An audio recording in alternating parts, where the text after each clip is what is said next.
میرے لیے یہ بڑے اعزاز کی بات ہے کہ میں اپنے بھائی، دوست اور جان جگر حماد غزنوی صاحب کی جو ایک منتخب کالموں کا مجموعہ ہے اس کی تقریب رونمائی کہہ لیں اس میں موجود ہوں۔ شاہ جی اور میں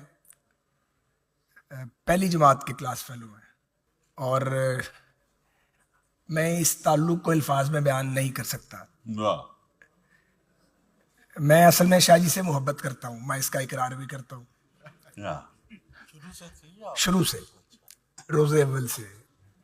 میں لوہاری رہتا تھا، شاہ جی بھاٹی رہتے تھے، تو میری ڈیوٹی یہ تھی کہ میں لوہاری سے نکل کے اپنے سائیکل پہ میں ان کو پک کرتا تھا، کیونکہ موصوف شہزادے بھی ہیں، اب نہیں رہے شہزادے، تب شہزادے تھے تو یہ سوئے ہوتے تھے۔ ان کو صبح گھر جا کے اٹھانا، ان کی انتظار گاہ میں انتظار کرنا اور پھر ان کو سائیکل پہ بٹھا کے اسکول لے کے جانا اور واپسی پہ پھر دوبارہ اتارنا۔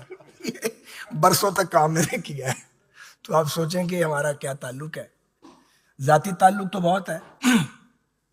اگلی بات یہ ہے کہ میں اپنی زندگی کے جب سیاسی فیصلے کرتا ہوں تو میں جن چند لوگوں سے مشورہ کرتا ہوں ان میں حماد صاحب اور ان کے برادر بزرگ جنید غزنوی صاحب بھی شامل ہیں۔ تیسری بات یہ ہے کہ ہم فکری اور نظریاتی طور پہ ہماری ہم آہنگی بہت زیادہ ہے۔ ان کے والدین بھی امرتسر سے مائیگریٹ کر کے آئے، میرے والدین بھی امرتسر سے مائیگریٹ کر کے آئے، اپنی زندگیوں میں ان کا آپس میں تعلق بھی رہا، تو یہ دوسری نسل کی ریلیشن شپ ہے۔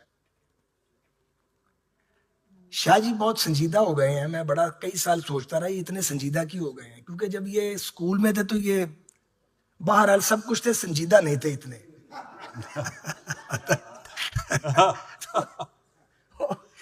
خاصے شرارتی تھے اور میں سوچا کرتا تھا، میں شاہ جی کو پتہ ہے مجھے سنجیدہ ہونا پڑ گیا تھا چونکہ میرے والد کی اسیسینیشن ہو گئی تھی 5ویں کلاس میں، لیکن ان کے ساتھ حادثہ ہوا جب یہ 9th کلاس میں تھے، تو ان کے عظیم والد پروفیسر ابو بکر غزنوی صاحب کا لندن میں ایکسیڈنٹ ہوا اور ہم دونوں یتیم ہو گئے۔ میں 5ویں میں، یہ 9ویں کلاس میں تھے، تو یقیناً اس وقت پھر سنجیدگی ادائی ہوگی۔